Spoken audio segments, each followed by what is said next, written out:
Good morning. Good morning. My name is Michelle Ho. Can you tell me your full name, please? My name is Chung Isaac. Can I check your identification? Of course. That's fine, thank you. Thank you. Now, in this first part, I'd like to ask you some more questions about yourself, okay? Can you describe the area where you live to me? Well, I live in Hong Kong, to be specific in Tsuen Wan, which is a residential district with little commercial elements in it, and it is quite a nice community to live in. What jobs do people in your town do? Well, mostly people in my town are teachers, lawyers, and doctors. How has your town or city changed over the last 20 years?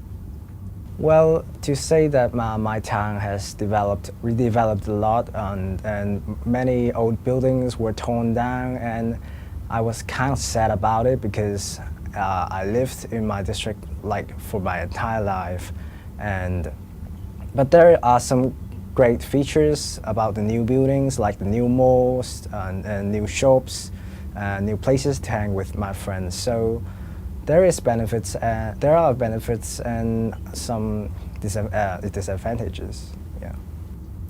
Do you think it is better to live in the center of town or outside in the country?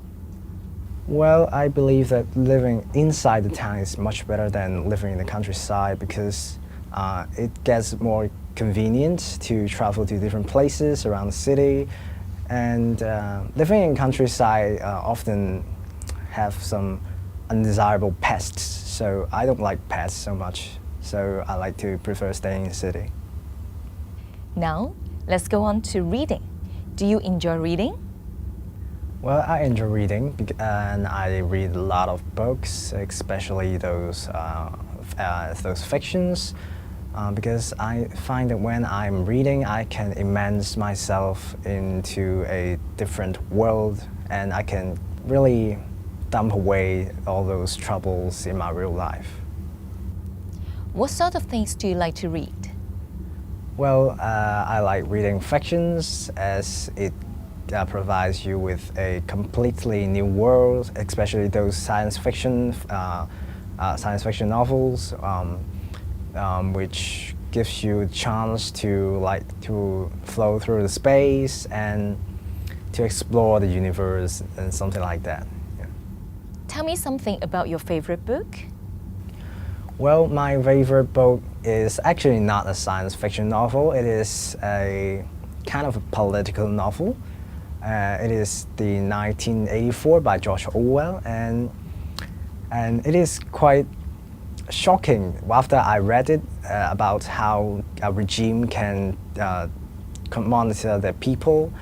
And what's more shocking is that many governments, even those governments who claim to be free, also uses such method to control the people, so that the horror it depicts in the novel is kind of reflected in the real society nowadays. So it really influences me the most. Yeah. What are the advantages of reading instead of watching television or going to the cinema? Well, I think the major advantage of books over movie and TV shows is that it gives you the space to imagine, as both TV and films would limit your imagination by showing the images the director wants you to see. But when a writer creates a world with his or her words, you can imagine according to his or her words, and also adding to your own personal experience.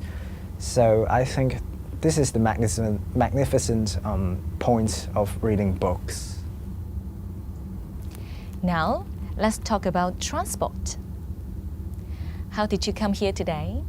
Well, I came here today by MTR. What is public transport like in your town? Well, the major public transport in my country is the railway, the underground railway, and also buses, and they are quite convenient, unlike most countries. because Hong Kong is a small city, but the traffic demand is high, so they often have a tight schedule. So it won't take long for people to wait for the transportation. Okay, now I'm going to give you a topic, and I'd like you to talk about this for 1 to 2 minutes. You will have 1 minute to prepare. Do you understand? Yes. Here is a pencil and paper for writing notes. And here is your topic. Please do not write anything on the topic paper. I'd like you to talk about an exciting experience.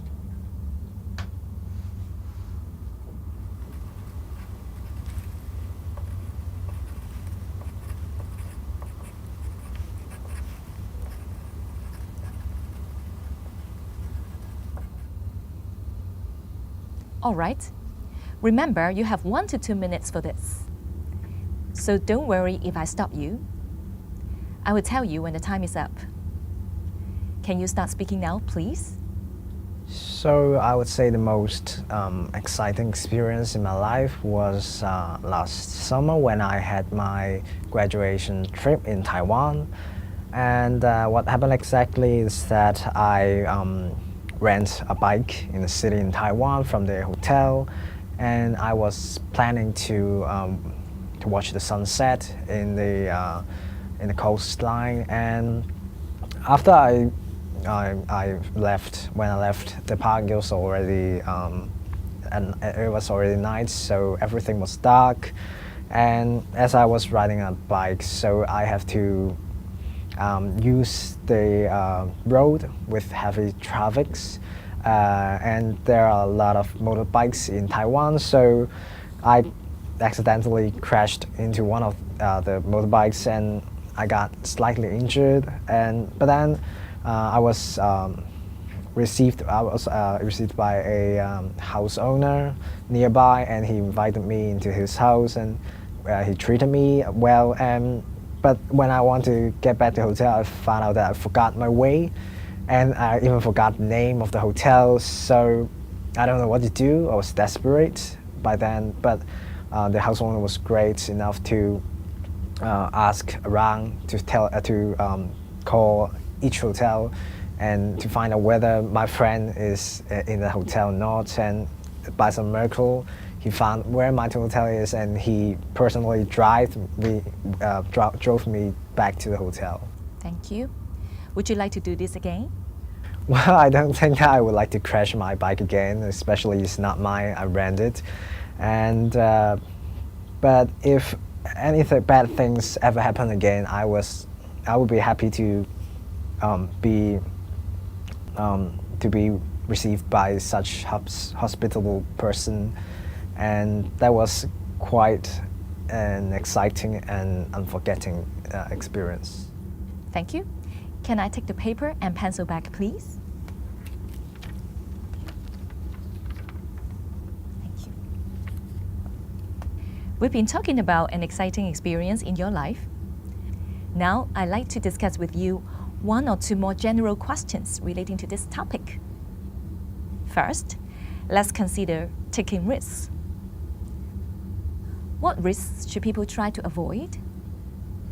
Well, I think that those risks which would endanger lives should be avoided, like the new sports currently, the parkour, which some may play normally in parks using park benches or short walls to play parkour, but some people may be too dangerous and they play on the rooftops and they took selfies on the rooftop, which is quite a dangerous thing, considering that not only you will fall off the building and die, you could also injure someone who is walking below on the streets.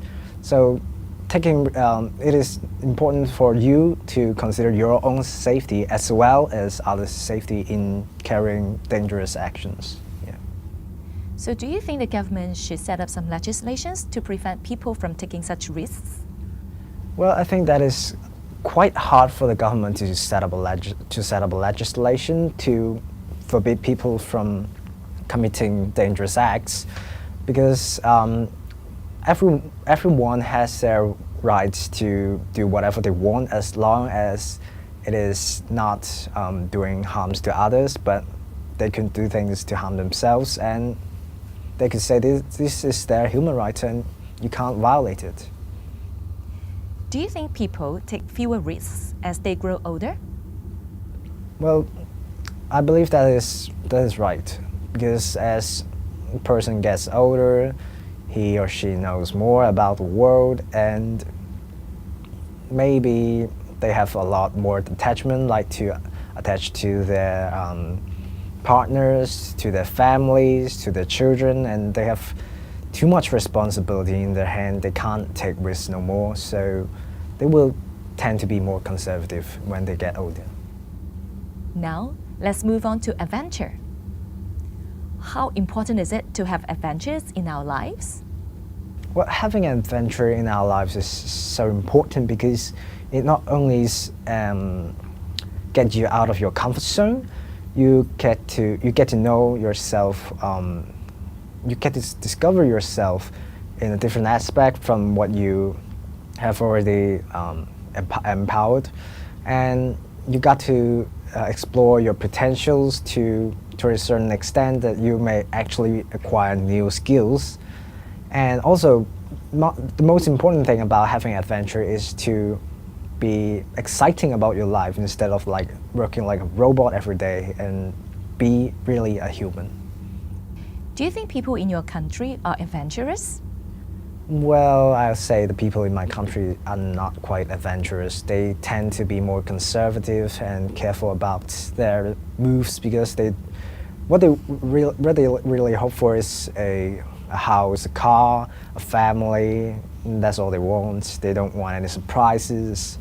And even the word surprise is sometimes negative in Chinese. So I would say they don't like adventures. What do people learn about themselves from having adventures? Well, personally, I learned from adventures that I find out that I have certain skills. Like when I got lost in Taiwan, I find out that some people do not trust other people easily, but when the house owner received me, I have a complete faith in him. So I find out that I can be confident with someone I don't know. I can be confident with total strangers. So this is my kind of power after having adventures. Thank you. That's the end of the speaking test.